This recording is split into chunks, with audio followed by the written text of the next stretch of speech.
Unfortunately, a lot of PMs in the last couple of years have found themselves on the back end of layoffs or years of efficiency related firings, or they're just seeing that the market is opening up now, finally. PM jobs are up 50% from the bottom, and they're popping their heads up for an interview. Are there any interviewee specific tips for Zoom you would highlight? For Zoom, we look for clear communicating, and so somebody who's very, very structured in the material they're presenting. We look for evidence of impact, where you've worked on something substantial and it was successful.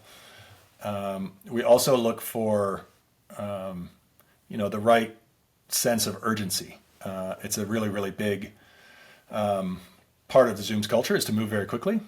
And, if you're taking a few days to do this and a few days to do that, then that's going to be a cultural mismatch. So we try and identify for that. Eric is very, very famous for wanting to move very, very fast. And, he's of course right. Speed is a very, very powerful weapon.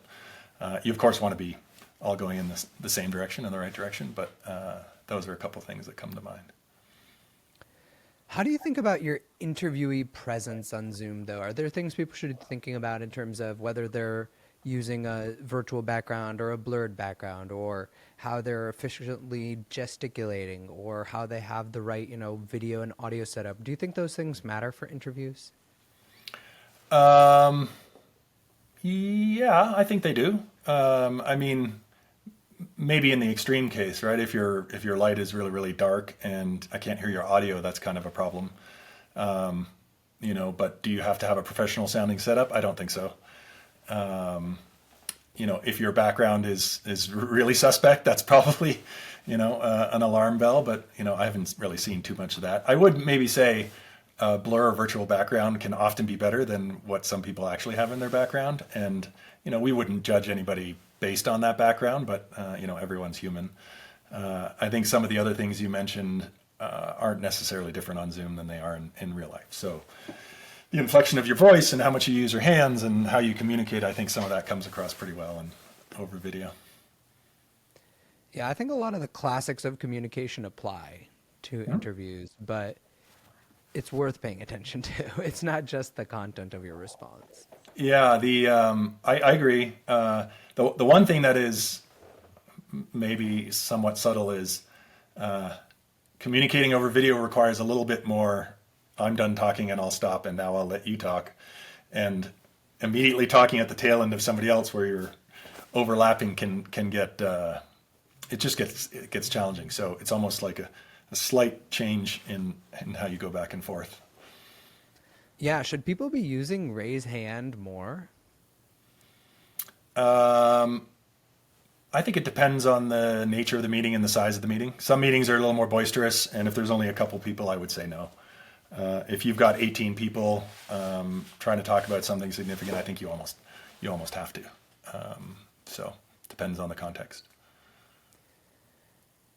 I want to talk a little bit about what are the right meetings for PMs to have. And I'm really keen on this one of stand-ups. Are daily stand-ups just fake productivity? I don't know if I'd call them fake productivity. I've never really experienced them to be super powerful. What I find really, really powerful for PMs is contextualizing your feature properly in terms of what problem you're solving and why you're doing it. And at Zoom, we have a framework called problem root cause solution. And so one of the most powerful things I think you can do as a PM is to focus really on the problem and root cause and not even the solution yet, and get alignment around that. Because then, once you have alignment on that, your solution is likelier to land, because if you don't have alignment on that, your solution could be the wrong problem due to the wrong root cause. So we spend a fair bit of time on that, and I think PMs who spend time articulating that very crisply and then sharing that and getting feedback on that, I think spend a lot less time reworking stuff later after they've done a solution. And the problem isn't the solution, it's that it wasn't solving the right problem and it didn't understand the actual root cause. So that to me would be more powerful than a daily stand-up.